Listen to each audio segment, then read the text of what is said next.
Tao Te Ching, chapitre 67. Tout le monde dit que je suis grand, mais que je ressemble à un déshérité. Or, c'est précisément parce que l'on est grand que l'on est déshérité. Pour ce qui est de la noblesse héréditaire, sa valeur s'est amenuisée depuis longtemps, certes. Donc tout le monde me dit que je suis grand, mais que je ressemble à un déshérité. Eh bien, les grands hommes, même si c'est grand par la richesse,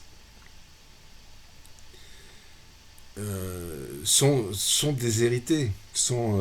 Regardez les rois, etc., ils se disent déshérités. Regardez la reine d'Angleterre, elle se disait déshéritée, et pourtant elle jouissait d'un nombre phénoménal de biens. Donc, tout le monde dit que je suis grand, mais je ressemble à un déshérité. Or, c'est précisément parce que l'on est grand que l'on est déshérité. Pour ce qui est de la noblesse héréditaire, sa valeur s'est amenuisée depuis longtemps, certes. Donc, sa noblesse à Lao Tse est évidemment pas héréditaire. Il n'a pas de bien. Il a une noblesse spirituelle. Et la noblesse héréditaire, ça fait longtemps qu'elle sait que sa valeur s'est amenuisée. C'est-à-dire qu'au départ, il y a un roi, un bon roi, un roi qui fait prospérer son royaume, et puis d'hérédité en hérédité, de rois en vassaux, etc., eh bien, petit à petit, la noblesse perd de sa valeur. Et le royaume, petit à petit, dépérit. C'est ce qu'on a observé un peu partout. De temps en temps, il y a un grand roi, mais la descendance n'est pas à la hauteur. Et Lao Tse, c'est un grand roi. Un grand roi spirituel. Est-ce que sa descendance sera à la hauteur ? Eh bien, peu de gens ont été capables de le suivre. Pour moi, il y a 3 choses précieuses auxquelles je suis attaché et que je tiens en haute estime. La première est la charité. La seconde est l'économie. La troisième est l'humilité. Donc, que je tiens en haute estime, qui fait qu'on ose se mettre en avant pour agir dans le monde. Donc, ces 3 choses font qu'on ose se mettre en avant pour agir dans le monde. Alors, la charité. Si vous donnez à quelqu'un, en réalité, vu de votre personne, vous êtes affaibli, vous avez donné. D'accord ? Si vous êtes la personne à qui vous donnez, eh bien, cette personne, c'est en renforcer. Vous lui avez donné quelque chose. Et donc, elle en est plus riche. Mais si on regarde le point de vue de l'absolu, le point de vue du Tao, vous êtes une personne du Tao qui a donné à une personne du Tao quelque chose. Autrement dit, personne n'a rien donné. Eh bien, ces actes de répartition des richesses, le Tao les vénère. C'est vraiment ce qu'il y a de plus haute action vis-à-vis du Tao. Vous faites circuler vos biens. Vous n'en avez pas besoin, eh bien peut-être que quelqu'un à côté de vous en a besoin. D'accord ? Donc ça, c'est la charité. La seconde est l'économie. Si on n'a rien à donner, on ne peut pas être charitable.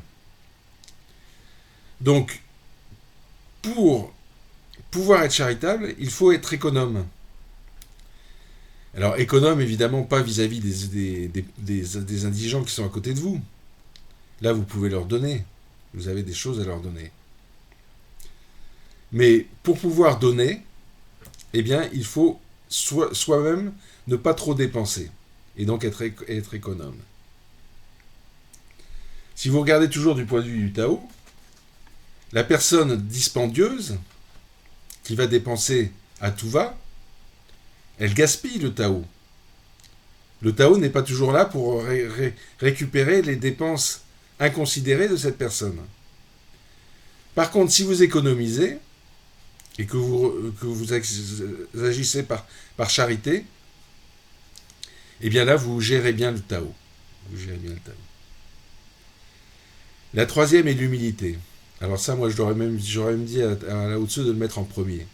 L'humilité. Pourquoi l'humilité ? Parce que si vous êtes humble, très humble, encore plus humble, vraiment humble, eh bien, le Tao va être... ne va plus savoir quoi faire vis-à-vis de vous. Vous êtes humble, et le Tao se tourne autour de vous. Dieu ne sait plus quoi faire de vous. Vous êtes très humble. Jusqu'à un point où vous vous fondez dans le Tao. Parce que le Tao est humble aussi. Et si vous êtes encore plus humble que le Tao, vous vous fondez dans le Tao. Maître Eckhart a cette phrase très, très belle. Il dit que plus vous êtes humble, plus Dieu se répand en vous. Et effectivement, le Tao va se répandre en vous, si vous êtes humble. Donc l'humilité, c'est aussi l'un des 3 trésors de Lao Tzu.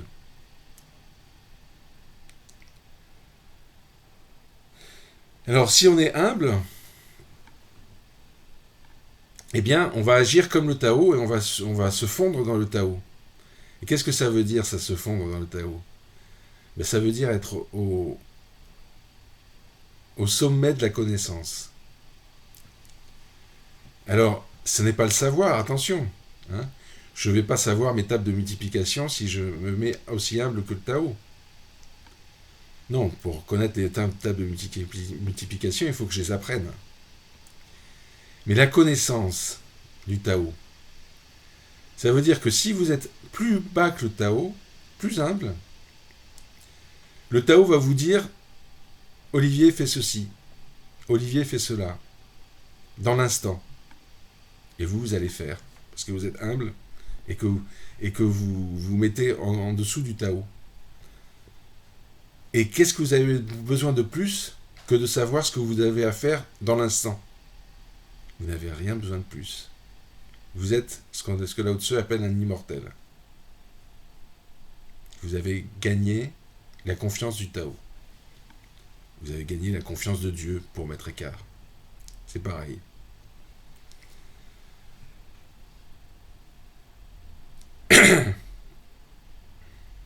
Donc pour moi, il y a 3 choses précieuses auxquelles je suis attaché et que je tiens en haute estime. La première est la charité, on en a parlé. La seconde est l'économie, on en a parlé aussi. La troisième est l'humilité, on vient d'en parler. Donc ces 3 choses qui font qu'on ose se mettre en avant pour agir dans le monde. Donc, on ose se mettre en avant pour agir dans le monde. Si on a atteint ces 3 trésors, on est confondu au Tao, comme je viens de le dire. On s'est fondu dans le Tao. Et donc, comme on suit le Tao, eh bien on fait du non-agir. Et donc, on ose se mettre en avant pour agir dans le monde. On agit dans le monde, mais c'est pas nous qui l'avons fait. C'est le Tao. Voilà, la véritable humilité. Grâce à la charité, on peut être audacieux. Grâce à l'économie, on peut être généreux. Grâce à l'humilité, on peut accomplir de grandes choses. Donc ça, c'est une phrase de conclusion. Et grâce à la charité, on peut être audacieux.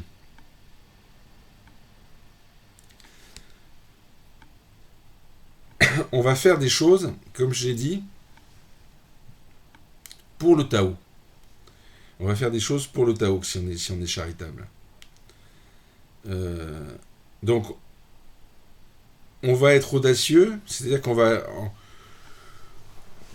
on va aider ceux qui en ont besoin, et ce faisant, on fait la plus belle œuvre possible. Donc on est audacieux. Grâce à l'économie, on peut être généreux. Donc, si on est économe, on peut être généreux et on peut être charitable. Grâce à l'humilité, on peut accomplir de grandes choses. Alors en effet, si on est humble, on va agir pour le Tao, et on le sait, le Tao, la nature, accomplit de grandes choses, les choses les plus belles. Ce ne sont pas les choses humaines qui sont les plus belles. Donc ce ne sont pas les choses humaines qui sont de grandes choses. Aujourd'hui, on manque de charité et par suite de courage. On manque d'économie et par suite de générosité. On refuse la dernière place et l'on perd ainsi la première. C'est la voie de la mort, certes, mais si l'on a pour arme la charité, on est sûrement victorieux. Celui qui pratique cela est invincible. Le ciel le ciel le secourt et il est protégé par sa miséricorde. Donc, qu'est-ce qu'on va faire avec ces 3 trésors de Lao Tzu, qui sont la charité, l'humilité et l'économie? Eh bien, aujourd'hui, on manque de charité et par suite de courage. On manque de charité, on n'ose pas donner aux plus faibles, et donc on manque de courage. On manque d'économie et par suite de générosité. Donc on ne fait pas d'économie, on dépense à tout va, et par suite on ne peut pas être généreux. On refuse la dernière place, et l'on perd ainsi la première. Donc, rappelons-nous, Lao Tzu nous dit, si on prend la dernière place, on peut aider le commun des mortels. Mais si on refuse donc cette dernière place, on perd ainsi la première, on ne peut plus aider les gens selon le Tao. Alors, c'est la voie de la mort, certes.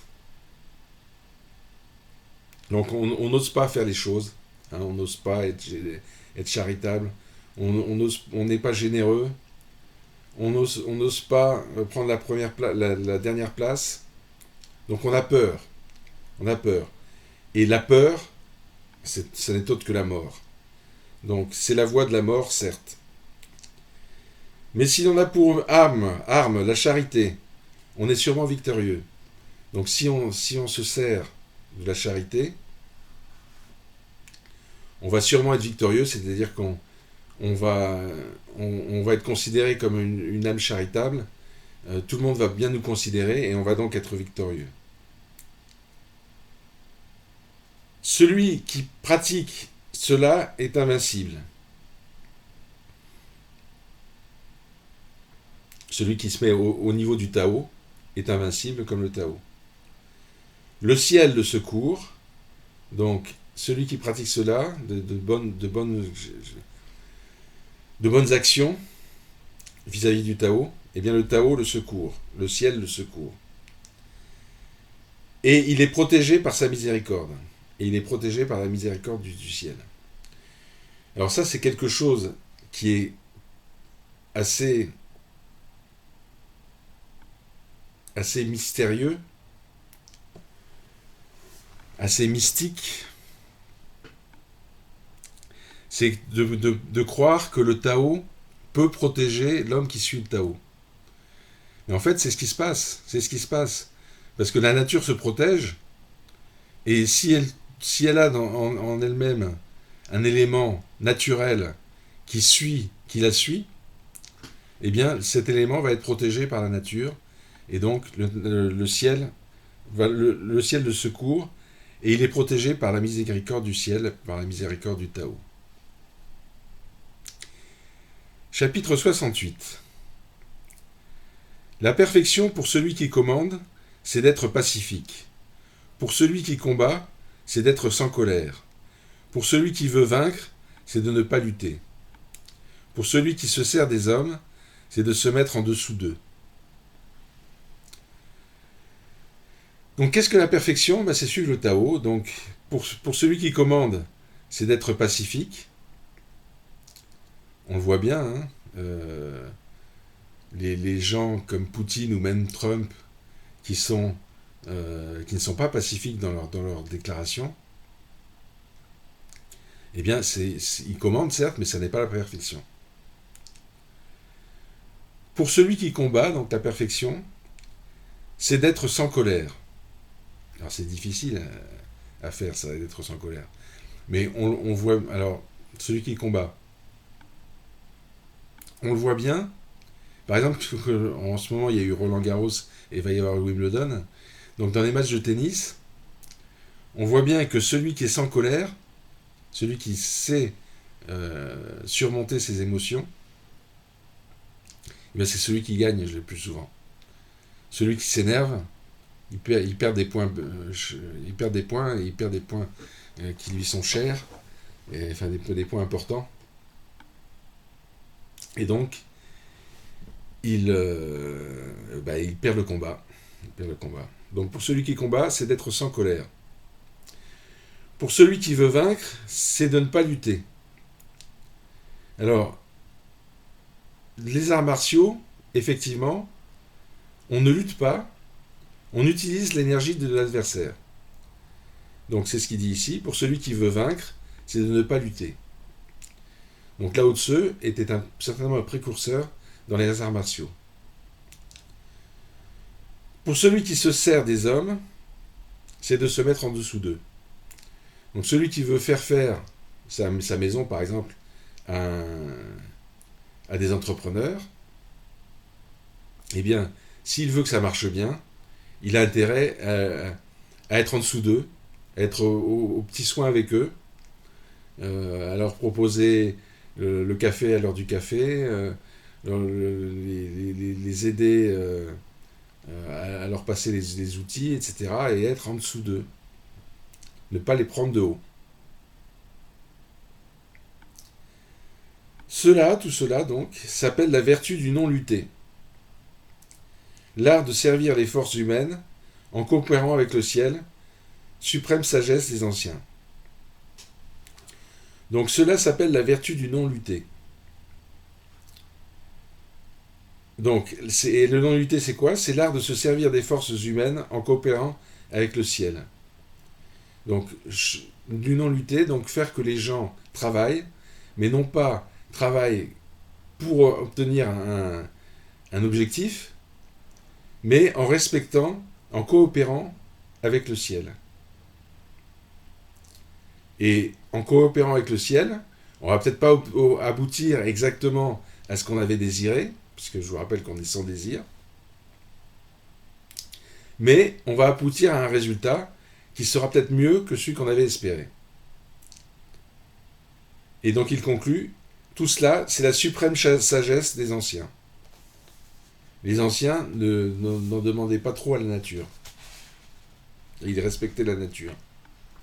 Ils n'avaient pas de désir inconsidéré. Chapitre 69. Dans l'art militaire, il y a ce dicton. J'évite de provoquer. J'attends le défi. Je ne me permets pas d'avancer d'un pouce, mais je recule d'un pas. Voilà. Donc dans l'art militaire, l'art de la guerre, il y a ce dicton. J'évite de provoquer. En effet, si vous avancez à pas feutré, et que vous allez pouvoir gagner sur le front, quoi. Vous allez gagner quelques distances sur le front. J'évite de provoquer. Si par contre vous provoquez, c'est sûr que l'ennemi va être averti et va certainement vous envoyer toutes ces premières flèches. J'attends le défi. Donc j'attends le défi. Donc n'enclenche pas le défi. J'attends que ce soit l'ennemi qui me défie. Je ne me permets pas d'avancer d'un pouce. Donc je n'avance pas d'un pouce. Je ne me permets pas. Et même, mieux, je recule d'un pas. Donc ça va forcer l'adversaire à me combattre. Mais ayant reculé d'un pas, je vais pouvoir utiliser son énergie qu'il a mis à aller vers moi. Et avec un peu de chance, avec le Tao aidant, je vais gagner des positions. Cela s'appelle avancer sans bouger, repousser sans lever le bras, faire comme s'il n'y avait pas d'ennemi, prendre sans armes. Donc, il n'y a pas d'ennemi, on a reculé, on va pouvoir avancer. Cela s'appelle avancer sans bouger. Repousser sans lever le bras. On ne les a pas défiés. Ils nous ont défiés eux-mêmes, et donc se sont fait peur eux-mêmes. Et donc, on va les repousser sans lever le bras. On fait comme s'il n'y avait pas d'ennemi. Donc, faire comme s'il n'y avait pas d'ennemi. Prendre sans armes. Prendre sans armes. C'est-à-dire les attirer, en fait, en quelque sorte, dans un piège. Mais un piège de grandeur. Et pas un piège sournois, élaboré par le mental. Il n'y a pas de pire malheur que de se faire un ennemi à la légère. C'est presque perdre notre trésor. Alors, en effet, se faire un ennemi. Si tout est le Tao, si je me fais un ennemi, je me fais un ennemi dans le Tao. Et, a priori, celui qui vient du Tao, c'est mon frère. Donc ça n'est en aucune mesure un ennemi. Et donc, il n'y a pas de pire malheur que de se faire un ennemi à la légère. Donc, en effet, il ne faut pas se faire d'ennemis. Il dit, c'est presque perdre notre trésor. En effet, notre trésor, c'est quoi? C'est le Tao. C'est l'unité du Tao. Le Tao est un, et on est tous dedans, y compris l'ennemi. Si on se fait vraiment un ennemi à la légère, comme dit Lao Tzu, eh bien cet ennemi va être une part du Tao en dehors de nous. Et donc on perd le Tao, on perd le trésor. C'est pourquoi lorsque deux adversaires s'affrontent, il s'ajoute ceci. Celui qui est compatissant remporte certainement la victoire. En effet, quand vous êtes contre un ennemi, si vous êtes versé vers le Tao, vous savez, comme je viens de dire, que cet ennemi n'est pas autre que vous-même. Et donc, vous vous mettez à sa place. Et vous vous dites, mais qu'est-ce qu'il m'en veut? Pourquoi il m'en veut? Et vous avez de la compassion pour sa colère. Et donc, c'est pourquoi lorsque deux adversaires s'affrontent, il s'ajoute ceci, celui qui est compatissant remporte certainement la victoire. Donc celui qui arrive à se mettre à la place de l'ennemi, et qui comprend l'ennemi, qui compatit, eh bien celui-ci c'est le Tao, il est le Tao, il est dans le Tao, alors que l'ennemi est tout seul contre vous, le Tao dans le Tao absorbe le Tao et absorbe l'ennemi dans le grand tout. Et donc remporte certainement la victoire. Alors c'est peut-être pas la victoire de ce qui était en jeu dans le combat, mais c'est la victoire au niveau du Tao. Chapitre 70. Mes préceptes sont très faciles à comprendre, très faciles à suivre, mais le monde ne peut les comprendre, ni les suivre. Alors ça, je viens d'écrire sur Facebook des articles qui visent à ça.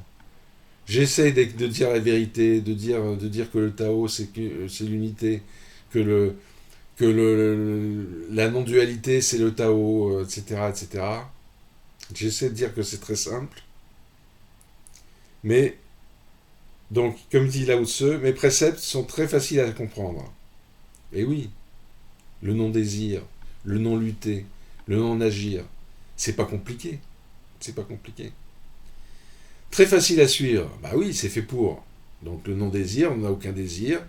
Le non-agir, on n'agit pas autrement qu'avec la nature. Le non-lutter, etc. Mes préceptes sont faciles à suivre. Mais le monde ne peut les comprendre ni les suivre. Mais le monde ne peut les comprendre ni les suivre. Pourquoi ? Parce que les gens sont étriqués dans leur petit corps et ils s'identifient à leur corps. Je suis ce corps. Parfois, il dit je suis cet esprit qui est dans le corps, mais il s'identifie. Ils ne voient pas le tout. Le tout. Et donc, ils ne peuvent pas comprendre les préceptes du Tao. Non, ils ne peuvent pas comprendre. Parce qu'ils raisonnent par rapport à leur petit corps et pas par rapport au tout. Ils ne peuvent les comprendre ni les suivre. Et donc, ils ne peuvent pas suivre le Tao. Ces enseignements sont fondés sur la tradition. Ces actes sur un principe. Cependant, ils ne sont pas compris. C'est pour cela qu'on m'ignore. Ceux qui me comprennent sont rares. C'est la mesure de ma valeur, certes. Il est remarquable, Lao Tse. Il a tout compris. Y compris qu'on n'arriverait pas à comprendre. Donc mes enseignements, ces enseignements, sont fondés sur la tradition. Alors, il suit la tradition. Moi, j'aurais tendance à dire que... Enfin, j'allais dire que c'est dur de suivre la tradition, parce que la tradition fait des conneries. Mais si on regarde bien la tradition dans ses bases, si on regarde par exemple la Bhagavad Gita, ou si on regarde les Upanishads pour les Indiens, eh bien, effectivement, tout est dit dès les premières phrases. Dès les premières phrases, tout est dit, et la non-dualité est mise en exergue. Et puis après ça, il y a des tas de rites, il y a des tas de divinités, il y a des tas de choses qui s'y rajoutent, qu'ont rajouté des gens sans doute bien intentionnés, qui ont voulu expliquer les choses, mais en expliquant un petit peu de travers, sans bien comprendre le fondement de la base qui est la non-dualité, eh bien, ils ont introduit une multiplicité. Dans les traditions, il y a la non-dualité et il y a une multiplicité. Regardez par exemple dans la tradition chrétienne. Dans la tradition chrétienne, sur la croix, Jésus dit « Oh Père, j'ai vraiment apprécié, ce que j'ai vraiment apprécié avec toi, c'était l'unité que j'avais avec toi, l'unicité, et j'aimerais que tu accordes à mes apôtres qu'ils retrouvent cette unicité. » Donc Jésus l'a dit. Jésus l'a dit. Mais il y a plein d'autres petites choses qui ont été ajoutées, et il y a la multiplicité qui a été ajoutée. Et la multiplicité, ben c'est difficile de faire l'unité avec la multiplicité. Donc, ces enseignements sont fondés sur la tradition. Donc, les bases de la tradition. Tu aurais dû préciser Lao Tse. Et ça dépend peut-être de la traduction aussi. Donc, d'ailleurs, parce qu'il dit ces enseignements sont fondés. Fondés, c'est les bases. Sur la tradition. Alors, c'est la tradition... à l'époque de Lao Tse, c'était une tradition chamanique, donc très proche de la nature. Donc effectivement, très, très proche des fondements stables. On a dit que le Tao réussissait quand il allait dans le sens de la nature. Donc, admettons, ces enseignements sont fondés sur la tradition. Ces actes sur un principe. Donc les actes sur le principe du Tao. Cependant, ils ne sont pas compris. Et oui, et je le dis, la non-dualité, c'est tellement simple que personne n'arrive à la voir, personne n'arrive à la comprendre. Et c'est pour cela qu'on m'ignore. Donc Lao Tzu était ignoré. Et c'est l'expérience que je peux faire aussi. Hein, les gens, vous passez, vous passez à côté d'eux, comme dit Lao Tzu, vous avez un bijou dans votre habit, mais personne, enfin, votre habit est mité à l'extérieur, et donc personne ne voit le joyau que vous avez à l'intérieur. Donc, c'est pour cela que l'on m'ignore. Ceux qui me comprennent sont rares. C'est la mesure de ma valeur, certes. Alors, ça c'est remarquable. Ceux qui me comprennent sont rares, et effectivement, les gens qui comprennent le Tao sont très très rares, très très très rares. Et pourtant, le Tao est au plus proche du principe fondamental de l'univers. Donc les gens utilisent le Tao, mais ils utilisent à corps et à cri le principe de l'univers, ils l'utilisent mais à fond. Mais ceux qui me comprennent sont rares, et il dit, c'est la mesure de ma valeur, certes. Donc avec ironie, hein, il dit, bah oui, je suis très peu compris, mais c'est comme ça que je sais que je suis grand. Alors, avec grand en humilité. Hein. C'est comme ça que je sais que je suis grand en humilité. C'est ainsi que le saint homme, sous des vêtements... vous voyez, c'est la suite de ce que je disais tout à l'heure. Je ne savais pas que c'était dans ce chapitre. C'est ainsi que le saint homme, sous des vêtements grossiers, garde un joyau en son sein. Donc c'est ce que je disais à l'instant.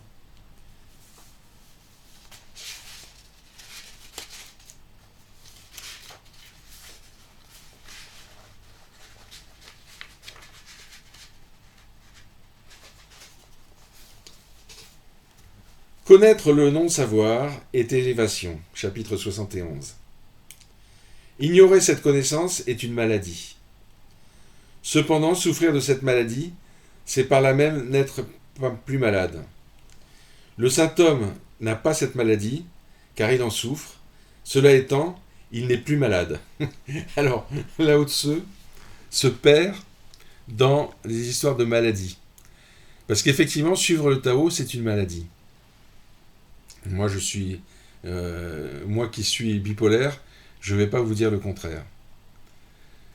C'est la maladie de la non-dualité. Donc, connaître le non-savoir est élévation. Donc, savoir que le Tao vous apporte en permanence le savoir, c'est une élévation. Effectivement, vous êtes tranquille, vous êtes serein, parce que vous savez qu'en toute occasion, le Tao vous apportera ce qu'il faut faire. Donc connaître le non-savoir est élévation.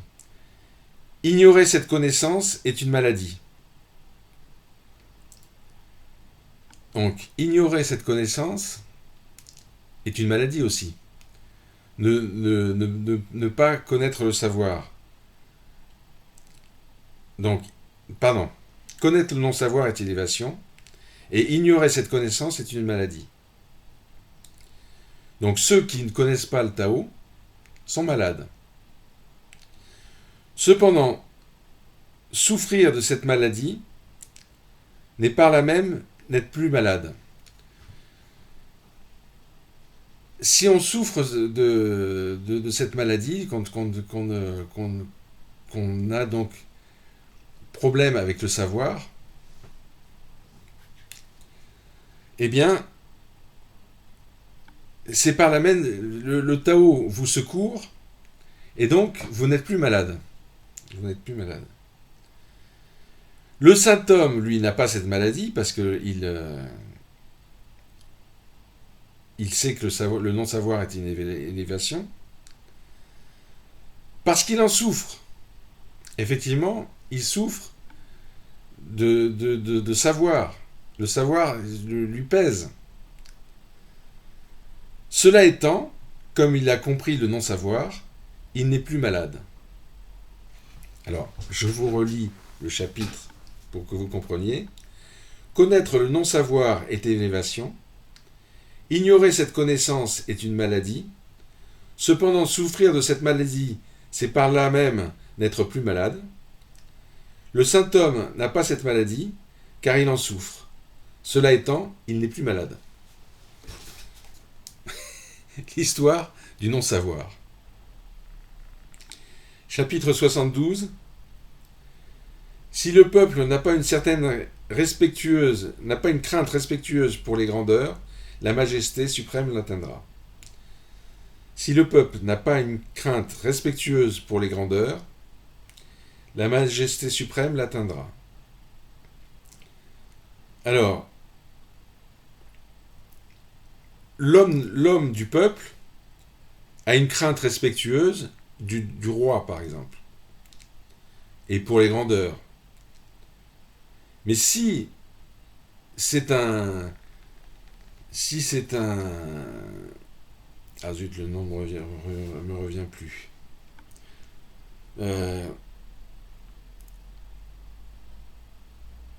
Ah zut.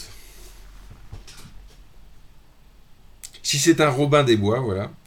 Si c'est un Robin des Bois, donc si le peuple n'a pas une crainte respectueuse pour les grandeurs, la majesté suprême l'atteindra.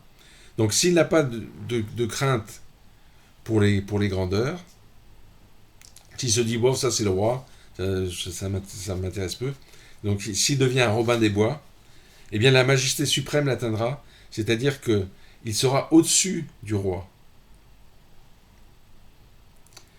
Ne vous trompez pas, ne vous trouvez pas à l'étroit dans votre demeure. Ne prenez pas en dégoût ce qui est votre existence.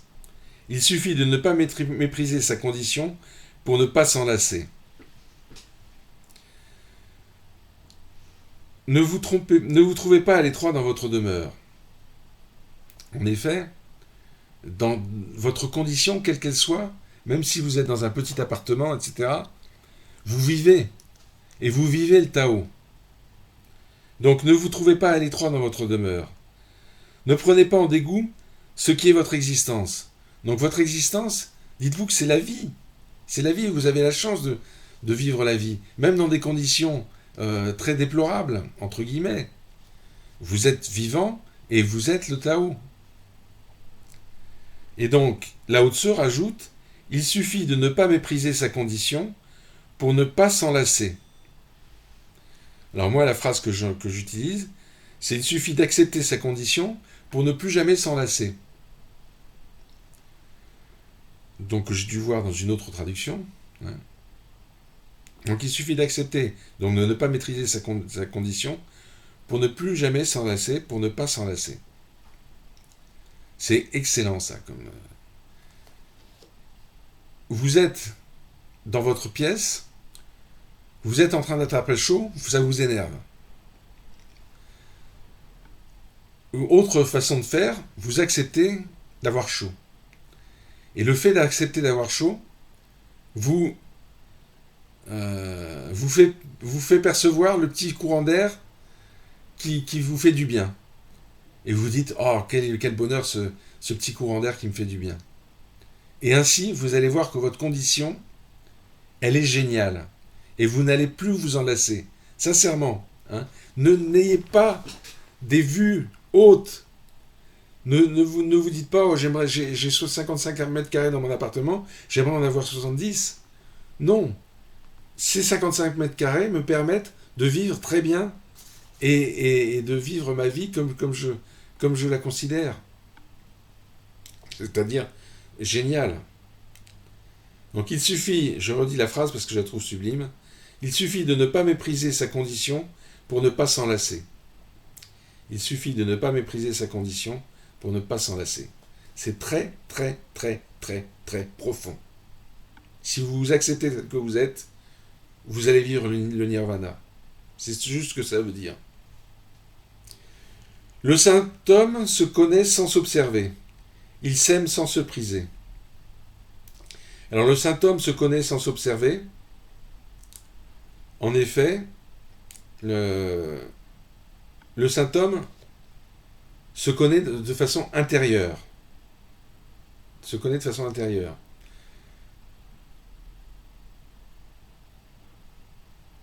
Et il n'a pas besoin, si vous voulez, d'un miroir ou de choses subtiles dans son vêtement. Donc il n'a pas besoin de s'observer. Il se connaît tel qu'il est. Tel qu'il est. Il s'aime, mais sans se priser. Sans se dire, oh, que cette casquette me va bien, que je suis beau avec cette casquette. Non, je mets cette casquette contre le soleil. Et donc il s'aime sans se priser. C'est pourquoi, c'est les phrases de Lao Tzu que j'adore, c'est pourquoi il rejette ceci et adopte cela. Voilà. Il rejette ceci et il adopte cela. Voilà ce que fait le saint homme. Allez, on va s'arrêter là.